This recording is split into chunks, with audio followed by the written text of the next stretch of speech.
Salut la team ActuFoot Express.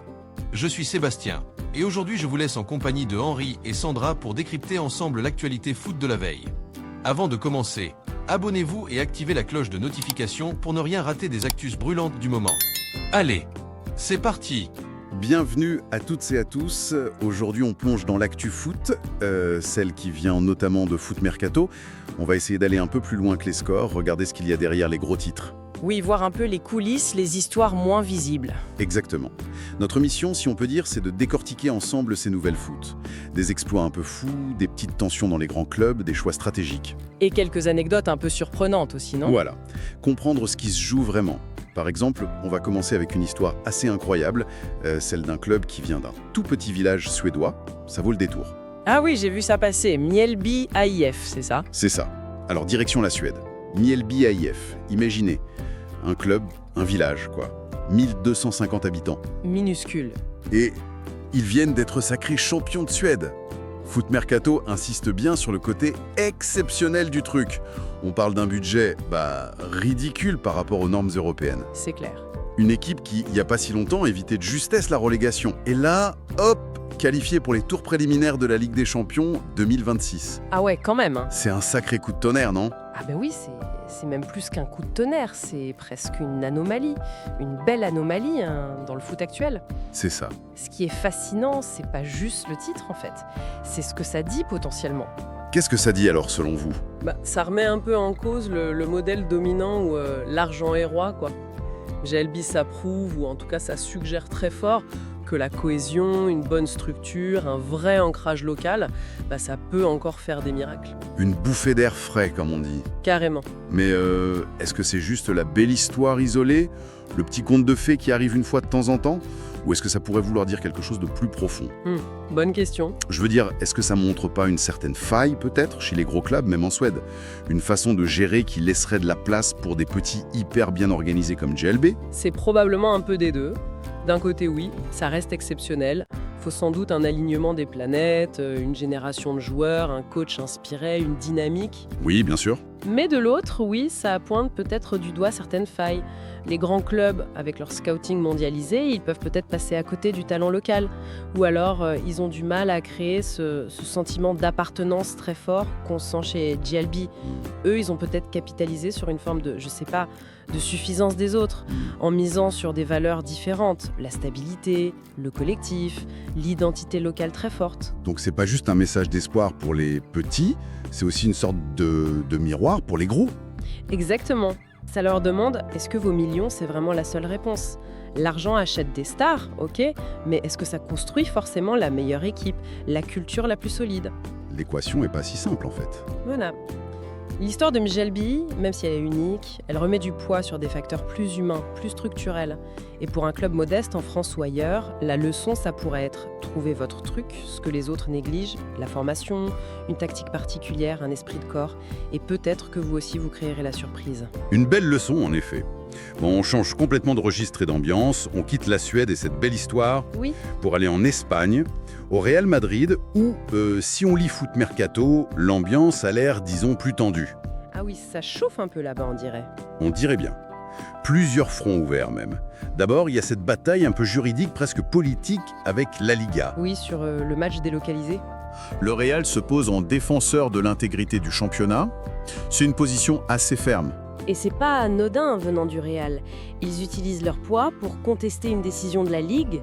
Au-delà de ce match précis, c'est une lutte d'influence en fait. Sur la direction du foot espagnol, Oui, la Liga, avec Tebas, veut conquérir des marchés internationaux, quitte à bousculer un peu les habitudes. Le Real lui dit « Attention, pas à n'importe quel prix ». Il parle d'équité sportive, des supporters locaux. C'est plus que du sport. et ça devient personnel, on dirait, avec les mots très durs de Thibaut Courtois contre Tebas. Foot Mercato cite « Je n'ai jamais vu un président de ligue parler comme lui. Ils essayent de cacher des choses. C'est de la manipulation. » C'est fort quand même. Ah oui, c'est très fort. Ce sont des accusations graves. Et la question, c'est est-ce qu'il parle juste en son nom au risque de se mettre en difficulté? Est-ce qu'il serait courageux ou imprudent? Voilà. Ou est-ce que c'est le signe d'un ras-le-bol plus général au sein du club? Qu'en pensez-vous?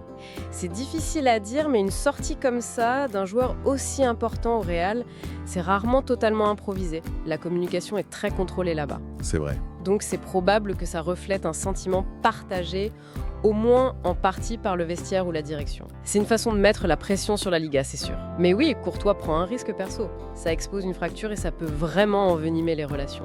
Ça montre un climat tendu en tout cas. Oui, où on n'hésite plus à s'attaquer par médias interposés. Et pour finir sur Madrid, il y a aussi la gestion interne. Le jeune Hendrik, le prodige brésilien, Xabi Alonso, le coach, a dû calmer le jeu publiquement sur les rumeurs de départ, de prêt. Il a insisté sur la patience, le travail en interne. Tout à fait. Et ça aussi, ça montre une forme de pression. Différente, mais bien réelle. Gérer un tel talent. C'est de l'équilibrisme permanent pour un club comme le Real. Il y a les attentes énormes des médias, du public, la nécessité sportive de l'intégrer sans le cramer.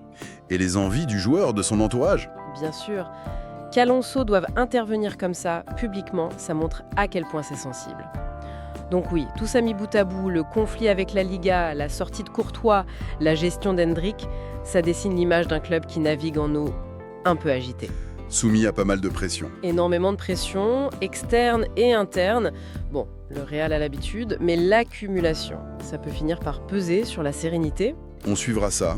Allez, on traverse les Pyrénées, direction Paris, le PSG. Là aussi, Foot Mercato nous donne des infos sur la vie du club, mais l'approche semble différente. Peut-être plus calme, plus axée sur la gestion du groupe. Et une autre ambiance peut-être, ouais. C'est l'impression. Par exemple, le retour d'Ousmane Dembélé, absent 46 jours quand même. Eh bien, son retour est géré avec grande prudence. Le mot d'ordre, c'est « on ne brûle pas les étapes ». Logique, après une absence pareille. Oui, mais ça montre une volonté de préserver le joueur sur le long terme. Et ça fait écho d'ailleurs à ce que disait le jeune Warren Zaïre-Emery en conf de presse. Ah oui.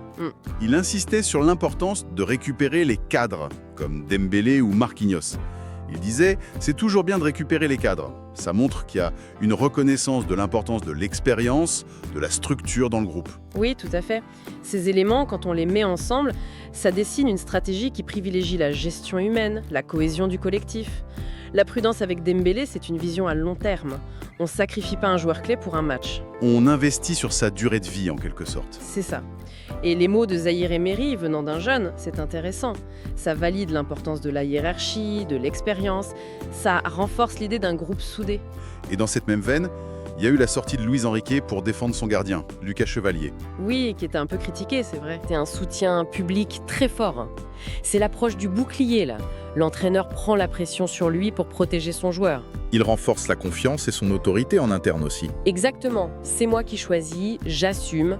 L'avantage, c'est que ça peut souder le groupe autour du coach, créer un climat de travail plus serein, loin du bruit médiatique. Mais est-ce que c'est toujours la meilleure chose, ce côté très protecteur? Est-ce qu'on ne risque pas de créer une sorte de cocon et que ça nuise un peu à l'endurcissement des joueurs face à la vraie pression des grands matchs? C'est un débat légitime, oui. C'est toujours un équilibre délicat. Le risque, c'est peut-être de surprotéger ou de pas assez confronter les joueurs à la critique pour qu'ils développent leur propre résilience. Trouver le juste milieu. C'est ça. Mais si on compare avec ce qu'on disait sur le Real, le PSG semble opter pour une communication, un management qui vise à projeter du calme, du contrôle, du soutien. Une autorité tranquille. Voilà, moins dans la confrontation directe, plus dans la gestion interne, feutrée. Après, l'efficacité de cette méthode, on la verra sur la durée. Surtout dans les moments chauds, en Ligue des Champions par exemple. Exactement. Est-ce que ce calme affiché tiendra sous la pression ? C'est la question. Intéressant à suivre.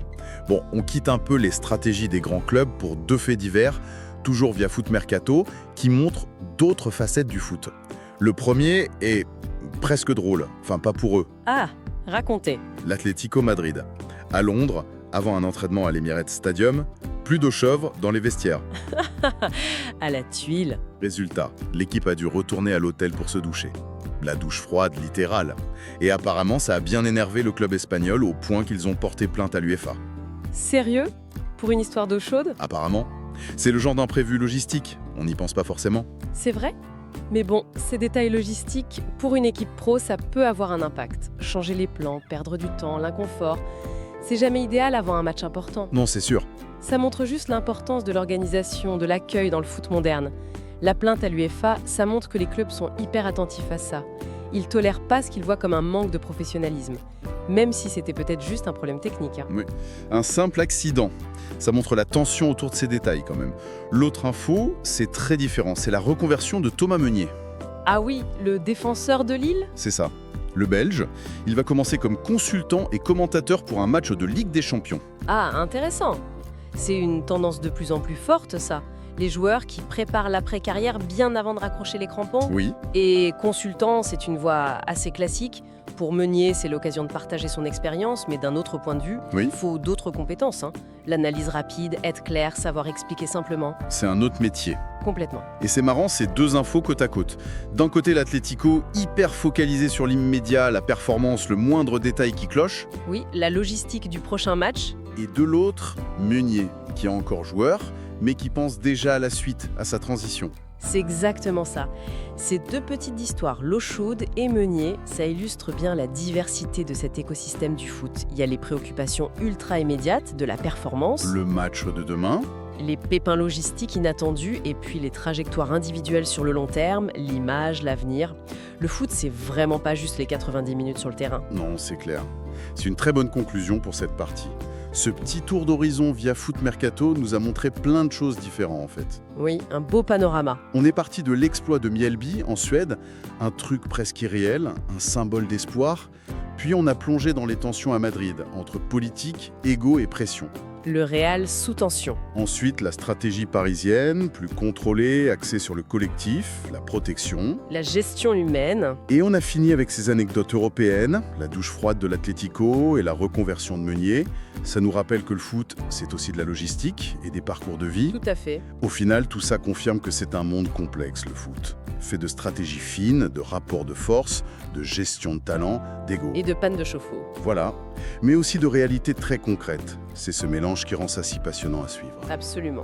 Et si on devait garder une question en tête après tout ça, moi je reviendrais bien à Mjällby AEF. Ah oui? Pourquoi? Parce que leur succès, ça pose une question essentielle pour l'avenir du foot européen, surtout avec la concentration d'argent qu'on voit. Au-delà du budget, c'est quoi les vrais ingrédients qui permettent aujourd'hui à un petit pousset de gagner? Bonne question. Est-ce que c'est juste une alchimie unique, structure parfaite, ferveur locale incroyable, projet sportif hyper cohérent? Ou est-ce qu'on voit émerger de nouvelles stratégies, des failles dans les modèles des gros que ces outsiders savent mieux exploiter? C'est peut-être un peu de tout ça. Sans doute, il n'y a sûrement pas une seule réponse. Mais la question, elle mérite vraiment d'être posée et explorée. Qu'est-ce qui fait qu'un David peut encore battre Goliath aujourd'hui dans le foot? Et voilà les amis, c'est tout pour aujourd'hui. Si vous avez aimé cette analyse, laissez-nous un gros pouce bleu, partagez ce podcast à vos potes fans de foot et dites-nous en commentaire ce que vous pensez du sujet du jour. On se retrouve très vite pour une nouvelle dose d'Actu Foot.